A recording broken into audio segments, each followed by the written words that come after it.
मेरा नाम सुरेंद्र वत्स है और बेसिकली मैं हरियाणा से हूँ। एक मध्यम वर्गीय परिवार में मेरा जन्म हुआ। मेरे पिताजी सरकारी स्कूल में अध्यापक थे और मेरी माताजी गृहिणी थी।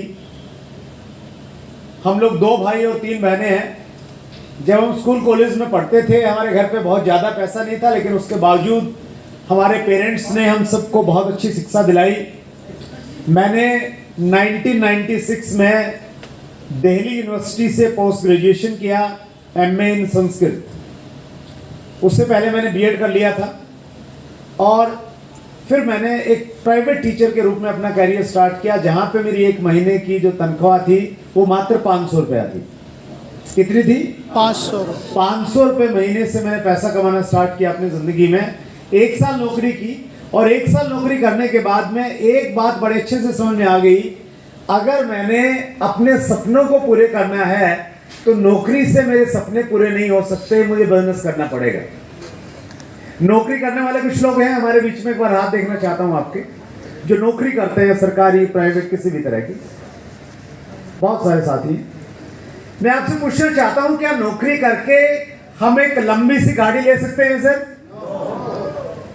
बड़ा सा बंगला बना सकते हैं? नहीं बना सकते, क्योंकि नौकरी इसलिए नहीं बनाई गई है कि हम एक लग्जरी लाइफ जिए, अपितु नौकरी का निर्माण इसलिए किया है ताकि हम जिंदगी भर पत्नी के ताने सहते रहें और कंप्रोमाइज वाली जिंदगी काटते रहें। मैं माफी चाहता हूं कुछ साथियों से, लेकिन सच्चाई तो यही है सर। अगर ऐसा नहीं होता तो खान साहब इतनी अच्छी खासी नौकरी पहले ही क्यों छोड़ देते, पूरी करते। और बहुत सारे साथी हैं हमारे बीच में। लेकिन हमारे देश की ये विडंबना है, ये दुर्भाग्य है कि युवा का पहला लक्ष्य है, पढ़ाई वो इसलिए करता है कि नौकरी मिल जाए। हमारे देश में बहुत बड़ी बड़ी विदेशी कंपनियां आ रही है, एमएनसीज आ रही हैं, नौकरी करने आ रही है। हेलो, किस लिए आ रही है? बिजनेस करने आ रही है, क्योंकि उनको बिजनेस की संभावनाएं दिखती हैं। हम डेवलपिंग कंट्री में हैं, हम विकासशील देशों में हैं। 140 करोड़ की हमारी जनसंख्या है। देश की सबसे ज्यादा युवा जनसंख्या यहां पे रहती है। बहुत बड़ी संभावना है बिजनेस करने की, लेकिन आज भी हमारी जो शिक्षा पद्धति है वो अंग्रेजों के जमाने की है। मैंने जब बीएड किया, बैचलर इन एजुकेशन, उसमें हमारे यहाँ पे एक सब्जेक्ट था हिस्ट्री ऑफ इंडियन एजुकेशन, भारतीय शिक्षा का इतिहास, जिसमें हमें पढ़ाया गया कि भारतीय शिक्षा कब शुरू हुई। प्राचीन टाइम में गुरुकुल सिस्टम रहता था, उसके बाद में अंग्रेज आ गए।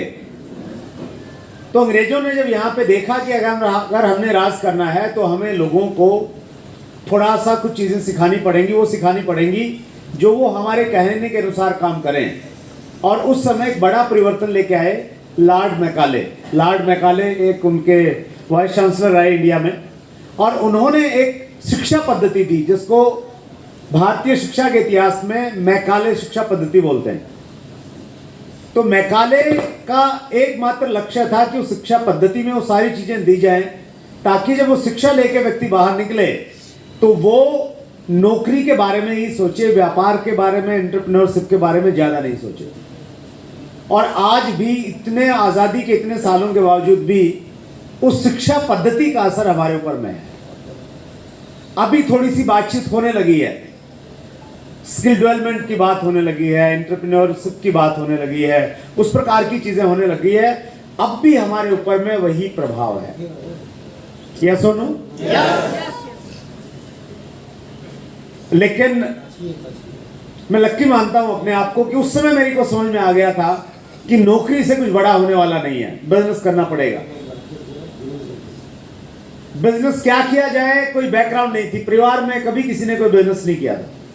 मैंने एक पहला निर्णय ये लिया, मैं गांव को छोड़ के मैं शहर में चला गया, 40 किलोमीटर दूर। वहां मेरे मामा जी ठेकेदार थे, कॉन्ट्रैक्टर, उनके साथ मैंने कुछ दिनों तक काम किया।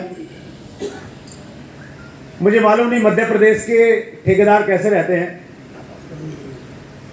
हरियाणा के जो ठेकेदार रहते हैं द्विवेदी साहब, वो शाम के टाइम पे सारे इकट्ठे हो जाते हैं, सभी दिशाओं से एक जगह आ जाते हैं और फिर वो पार्टी करते हैं।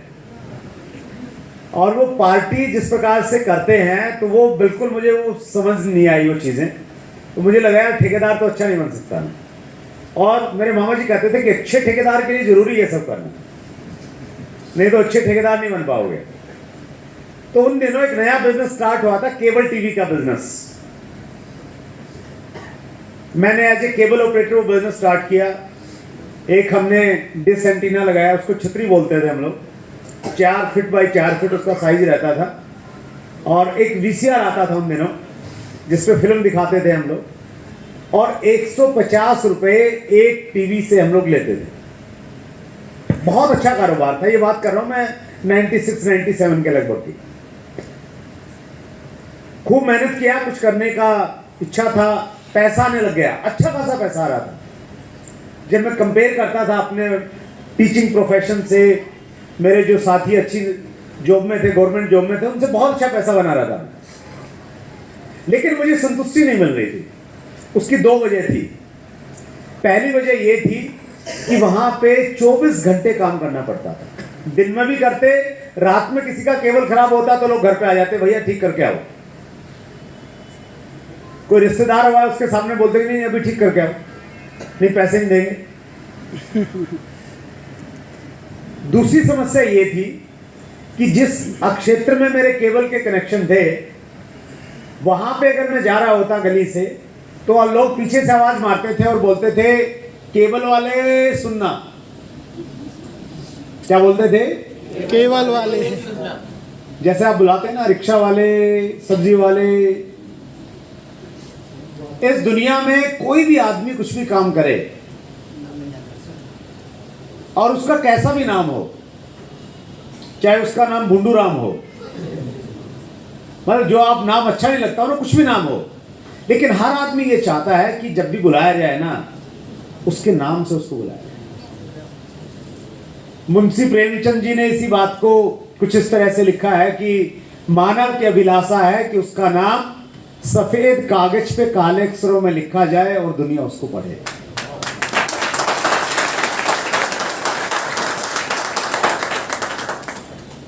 तो ये 2 वजह थी जिसकी वजह से मैं उसमें सेटिस्फाई नहीं था। और मैं हमेशा सोचता रहता था कि यार मैं दूसरा काम करूंगा कुछ, लेकिन क्या करूं कुछ समझ में नहीं आ रहा था। बहुत सारे आइडियाज आ रहे थे।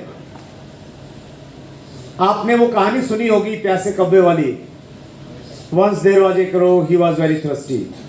ध्यान है कुछ लोगों को? उस कहानी का एक मोरल था। और हर कहानी जो हमें पढ़ाई जाती थी वो इसलिए पढ़ाई जाती थी कि ताकि हम उससे शिक्षा लें और अपनी जिंदगी में उसको अप्लाई करें। लेकिन हमने वो सारी कहानियां इसलिए पढ़ी हैं कि अगर अच्छे से पढ़ ली, रट ली तो 10 में से 10 आ जाएंगे। हेलो? जो कहीं ना कहीं मैकाले की शिक्षा पद्धति का असर दिखता है। उस कहानी का मोरल था, where there is will there is way, जहां चाह वहां। हजारों साल पहले भी ये सही थी, आज भी सही, और हजारों साल बाद भी ये सही रहेगी। अगर आपको किसी भी चीज की सच्ची चाहत जिस दिन पैदा हो जाएगी, ऊपर वाला आपको रास्ता दिखाएगा और आप वहां तक पहुंच जाएंगे। और ये सब जब मेरे दिमाग में चल रहा था, उसी समय मेरे एक दोस्त ने मुझे कॉल किया, बोले मेरे घर पे आओ, कुछ बात करनी है। जब मैं उनके घर पे गया तो मैंने देखा 2-3 लोग और वहाँ बैठे हुए हैं, और वहाँ पे कोई बाहर से सज्जन आए हुए थे। वहाँ पे मैंने पहली बार अपनी ज़िंदगी में 3 शब्द एक साथ में सुने, RCM, राइट कॉन्सेप्ट मार्केटिंग। इन 3 शब्दों में इतनी ताकत है, अगर आपने इन 3 शब्दों पे विश्वास रखा और अपने आप को समर्पित कर दिया इनके सामने, ये 3 शब्द आपकी जिंदगी को पूरी तरह से बदलने की ताकत रखते हैं।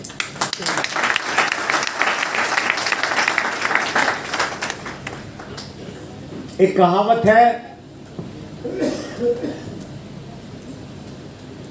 बुरा वक्त कब किस व्यक्ति की जिंदगी में किस रूप में आएगा हमें इसका मालूम नहीं चलता। इसके विपरीत भी एक कहावत है, अच्छा वक्त कब किस व्यक्ति की जिंदगी में किस रूप में आएगा इसका भी हमें पता नहीं चलता। क्या बात है सर।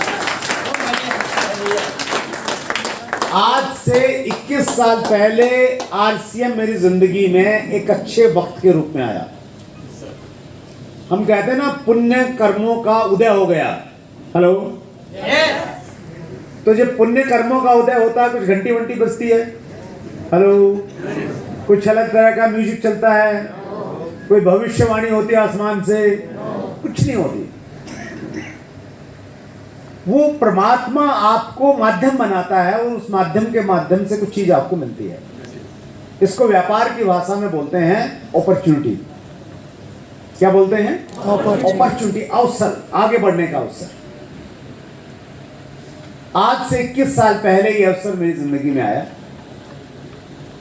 मैंने इसको ज्वाइन किया। शुरुआत में मैं बहुत ज्यादा सीरियस नहीं था, मेरे भी बहुत सारे प्रश्न थे। मुझे भी लगता था कि जब लगता ही कुछ नहीं है तो आएगा कहां से। व्यापार तो बड़ा वो होता ना जहां ज्यादा पैसा लगे। द्विवेदी साहब बड़े बड़े बिजनेस करते हैं, 2 करोड़ 5 करोड़ 10 करोड़ का इन्वेस्टमेंट लगता है तो लगता है बड़ा काम किया है, पेट्रोल पंप लगाया है, फैक्ट्री लगाई है ना। तो यहां लगाई कुछ नहीं, मुझे 1280 रुपए शायद मेरे लगे थे और 1280 में 3 पैंट और 3 शर्ट, नहीं 5 पैंट आती थी उसमें, 5 पैंट मिल गई थी मुझे। तो मुझे ये था कि यार बिजनेस कैसे होगा, काम क्या होगा, पैसा कहां से आएगा। तो और जब हम काम नहीं करते ना तो हम बहाने बनाते हैं। यस और नो? यस। तो मैंने बहुत सारे बहाने बनाए अपलाइन से। जब भी वो थोड़ा पुश करते बोलते, मैं बोला नहीं अभी तो थोड़ा प्रॉब्लम है, घर में इशू है, अब थोड़ा ये हो गया, अब थोड़ा ये हो गया, अब फिर बाद में करेंगे, इंडिया पाकिस्तान के मैच चल रहे हैं, केबल का काम है, ऐसा वैसा।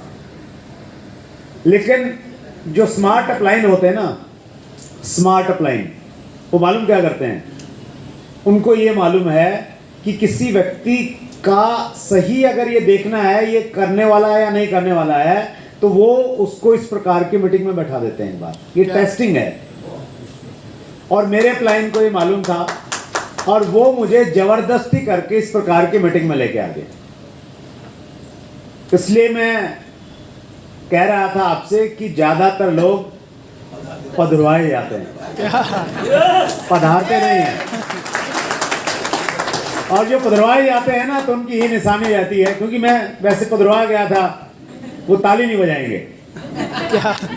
अपनी एक एटीट्यूड से में रहते हैं, हर चीज को बड़ी डाउट की नजर से देखेंगे कि कहीं ये सेटिंग मैनिपुलेशन तो नहीं चल रहा है, कुछ इन लोगों को कहीं से बहका के सिखा के तो नहीं लेके आए होंगे यहाँ पे।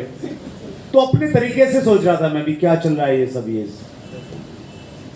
लेकिन धीरे धीरे जैसे जैसे कार्यक्रम आगे बढ़ा, कुछ लोग मंच पे आए, उन्होंने अपनी इनकम के बारे में बताया। फिर जो मुख्य स्पीकर थे उन्होंने जब लॉजिकल तरीके से कुछ चीज़ों को, विजन को लेके बताया, भविष्य को लेके बातचीत की, पहली बार मुझे लगा ऐसे कार्यक्रम में बैठ के कि मुझे बिजनेस करना है। आज से 21 साल पहले ऐसी ही एक मीटिंग मेरी जिंदगी का टर्निंग पॉइंट बनी। मेरा अनुभव ये कहता है ठीक उसी तरह से आज की ये मीटिंग, आज की ये तारीख 25 सितंबर 2022 बहुत सारे लोगों की जिंदगी में एक बड़ा टर्निंग पॉइंट बनाते हैं। तो नेटवर्क में हम लोग टीम बनाते हैं। Yes yes. तो टीम में आपका जो डेप्थ पॉइंट है, जो सबसे नीचे वाला बंदा है, वो कौन है वो आपको मालूम होना चाहिए। सबसे नीचे वाला बंदा कौन है, इसको हम लोग एक ग्राफ के माध्यम से देखेंगे और स्पेशली जिनके बड़े टारगेट हैं उनको ये पॉइंट जो मैं भी आपको बताने जा रहा हूं, ये आपकी बहुत सहायता कर सकता है। ये वाला मार्कर है, यस, थैंक यू सर। देखिए आप यहां पे हैं, आपने ऐसे ये 2 ग्रुप बनाए और फिर ये ऐसे आपकी टीम बनती चली गई इधर ऐसे, और ऐसे ये दूसरा ग्रुप भी आपका काम कर रहा है। आपने अगर 3 ग्रुप बनाए तो ये आपका तीसरा ग्रुप भी हो सकता है, मान लेते हैं। तो आपका जो सबसे नीचे जो व्यक्ति होता है उसको हम लोग बोलते हैं डेप्थ। क्या बोलते हैं सर? डेप्थ बोलते हैं। तो एक तो आपका बिजनेस कितना भी बड़ा क्यों ना हो जाए, आपको आपकी डेप्थ मालूम होनी चाहिए हर ग्रुप की कि ये मेरी डेप्थ है। और आपका जो एनर्जी है, आपका जो फोकस है वो डेप्थ के ऊपर में होना चाहिए कि डेप्थ का बिजनेस बढ़े। डेप्थ का बिजनेस बढ़ता है तो ये कैसे काम करता है, एक उदाहरण देना चाहता हूं मैं। मान लेते हैं एक 20 मंजिला इमारत है और आप उस इमारत के आप उस 20 मंजिला इमारत में बैठे हुए हैं और आप बैठे हुए हैं 5वीं मंजिल पे और आग लग जाती है 20वीं मंजिल पे, तो आपको ज्यादा परेशानी नहीं होगी। यस और नो? क्योंकि मालूम है आग ऊपर की तरफ जाती है, नीचे की तरफ नहीं आती है।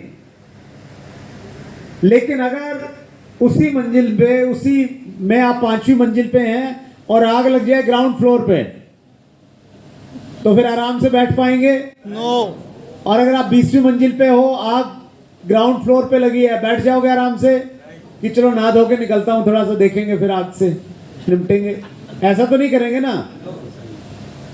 जब आप नीचे से बिजनेस क्रिएट करते हैं तो ऊपर वाले जितने लोग हैं ना, सब अपने घरों से निकल के बाहर भागने लग जाते हैं। सब भागेंगे। नीचे कुछ खलबल पैदा हो गया है तो भी चलना पड़ेगा कहीं ना कहीं। जैसे भूकंप आता है ना, नीचे से आता है लेकिन वो सबको हिला देता है। तो नीचे वाला फोकस बहुत इंपॉर्टेंट है। तो इस महीने में भी अगर आपका काम करना है ना 5-6 दिन में, तो नीचे वाले बिजनेस पे थोड़ा फोकस कीजिए, वहां बढ़ाइए, ऊपर वालों को सूचना दीजिए कि भैया यहाँ इतना वॉल्यूम आ रहा है, और सब लोग अपने अपने सेकंड ग्रुप में ब्रांचेस में काम करेंगे तो एक अच्छा वॉल्यूम क्रिएट। हमें अलग अलग तरह के न्यूट्रिशन प्रोवाइड करवाता है, पोषक तत्व देता है, टेबलेट फॉर्म में, पाउडर फॉर्म में। वो हमें क्यों लेने जरूरी है? वो इसलिए लेने जरूरी है, अगर हम हमारे शरीर को चलाने के लिए हमें पोषक तत्व चाहिए। पोषक तत्व हमें कहां से मिलते हैं? भोजन से मिलते हैं। भोजन में जो हम लोग ग्रहण करते हैं उसमें ज्यादातर हम लोग या तो रोटियां खाते हैं या चावल खाते हैं। यस और नो? यस। तो उसमें हमें कार्बोहाइड्रेट्स तो मिल जाता है, लेकिन जो जरूरी प्रोटीन है वो नहीं मिल पाता। प्रोटीन कितना चाहिए हमें? जानकार लोग बताते हैं, एक सिंपल सा फार्मूला बताता हूं आपको भी मैं। मेरा वजन मान लेते हैं 72 kg है, तो जितने किलो है उतने ग्राम प्रोटीन मुझे चाहिए। तो मुझे कितने ग्राम चाहिए? 72 ग्राम 24 घंटे के अंदर। आपका वजन 80 किलो है तो आपको कितना चाहिए? 80 ग्राम चाहिए। किसी का 50 किलो है तो कितने ग्राम चाहिए? 50 ग्राम चाहिए। कितने घंटे में? 24 घंटे में। लेकिन जब आप देखेंगे कि हम खा कितना रहे हैं प्रोटीन, तो आप पाएंगे मुश्किल से 10 से 12 ग्राम आप प्रोटीन मुश्किल से ले पा रहे हैं। तो आप कहेंगे साहब मैं तो फिर मेरे को कुछ हुआ क्यों नहीं, अब तक तो मैं स्वर्ग सिधार गया होता। हेलो।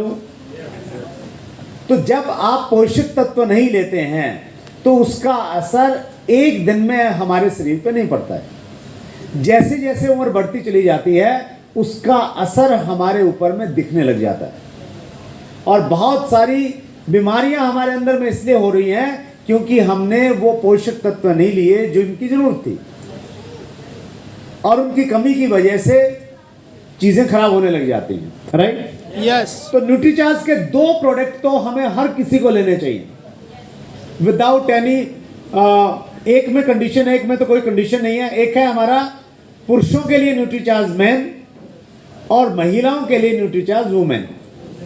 टेबलेट फॉर्म में आता है, बहुत सारे साथी ऑलरेडी ले रहे हैं। और दूसरा जो प्रोटीन है, दूसरा जो प्रोडक्ट है वो है प्रोटीन। न्यूट्रीचार्ज स्ट्रॉबेरी है, कोकोआ है, और अभी ओल प्रो के नाम से बहुत शानदार प्रोटीन न्यूट्रीचार्ज ने हमें उपलब्ध करवाया है। तो उससे क्या होगा, जो प्रोटीन की कमी है हमारी वो पूरी हो जाएगी।